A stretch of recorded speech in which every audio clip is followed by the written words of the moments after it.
Artificial intelligence அப்படிங்கிறது இப்போ ரொம்பவே பேசப்படுது. இந்த ஆர்டிஃபிஷியல் இன்டெலிஜென்ஸ் மூலமா நம்ம நிறையவே இழந்துகிட்டு இருக்கோம். என்னென்னலாம் அப்படிங்கிறத பத்தி இந்த வீடியோல தெளிவா பார்க்கலாம். இப்போ நீங்க ஒரு மொபைல்ல ஏதாவது ஒரு ஆப் பார்க்குறீங்க. ஸோ Instagramமோ, இல்ல Facebookஓ, இல்ல YouTubeஓ நீங்க பார்த்துக்கிட்டு இருக்கீங்க அப்படின்னா, நீங்க ஏதாவது ஒரு சர்ச் பண்ணியிருப்பீங்க.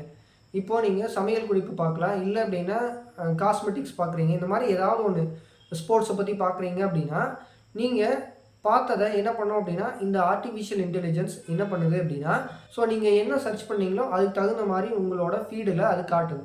சரி, இப்ப நீங்க ஒரு குறிப்பிட்ட நேரம் நீங்க இந்த மைண்ட்லருந்து மாறுறீங்க அப்படின்னா, மாறி போயிட்டீங்க. ஆனாலும் இந்த ஏஐ என்ன பண்ணும் அப்படின்னு பார்த்தீங்கன்னா, அதையே தான் திரும்ப திரும்ப காட்டிட்டு இருக்கு. ஒரு 5 நிமிஷம் நீங்க ஏதாவது ஒரு விஷயத்த நீங்க பார்க்குறீங்க, ஸ்போர்ட்ஸ பத்தி பார்க்குறீங்க அப்படின்னா, அடுத்த 5 நிமிஷம் வந்து வேற ஒரு டாபிக் வந்து நம்மளோட மைண்டு மாறுது அப்படின்னா, இந்த ஏஐ என்ன பண்ணும், ஆல்ரெடி இப்போ காட்டின அந்த ஸ்போர்ட்ஸ் டீட்டெயில்ஸே வந்து மறுபடியும் மறுபடியும் காட்டிக்கிட்டே இருக்கும்.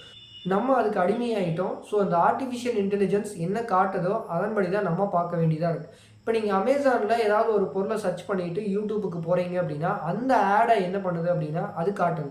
இப்போ நீங்க ஒரு மொபைல் ஃபோன நீங்க Amazonல பார்த்துட்டு இருக்கீங்க. அதுக்கப்புறம் நீங்க YouTubeல ஏதாவது ஒரு வீடியோ பார்க்கலான்ட்டு வர்றீங்க அப்படின்னா, அந்த இடத்துல உங்களுக்கு அந்த இமேஜையோ இல்ல வீடியோவையோ காட்டும். ஸோ இது மாரி பார்த்தீங்கன்னா, இந்த ஆர்ட்டிஃபிஷியல் இன்டெலிஜென்ஸ் அப்படிங்கிறது நம்ம ஏதாவது ஒரு இடத்துல நம்ம பார்த்துட்டாலுமே, அதோட தொடர்ச்சியா பார்த்தீங்கன்னா, விடாம மறுபடியும் மறுபடியும் தொடர்த்திக்கிட்டே இருக்கு. ஸோ அத வந்து நம்ம வாங்க வைக்கிற வரைக்கும் அது என்ன பண்ணும் அப்படின்னா, மறுபடியும் மறுபடியும் காட்டிக்கிட்டே இருக்கு. ஸோ இது வந்து ஆர்ட்டிஃபிஷியல் இன்டெலிஜென்ஸோட மறுபக்கம்னு கூட சொல்லலாம். ஸோ இது வந்து நம்ம ஒரு எக்ஸாம்பிளுக்கு தான் சொல்றேன். ஸோ இது மட்டும் இல்லாம நெறைய விஷயங்கள் இருக்கு. இப்போ ஆர்ட்டிஃபிஷியல் இன்டெலிஜென்ஸ் மூலமா நெறைய டீப் ஃபேக் எல்லாம் கொண்டு வர்றாங்க. அதே மாரி நெறைய வீடியோஸ் வந்து ரெடி பண்ணலாம். அதே மாரி ஆடியோஸ் குடுக்கலாம்.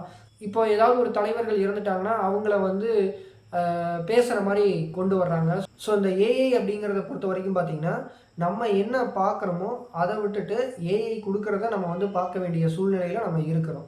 ஸோ இதுதான் வந்து ஏஐ அப்படிங்கிறதோட மறுபக்கம்.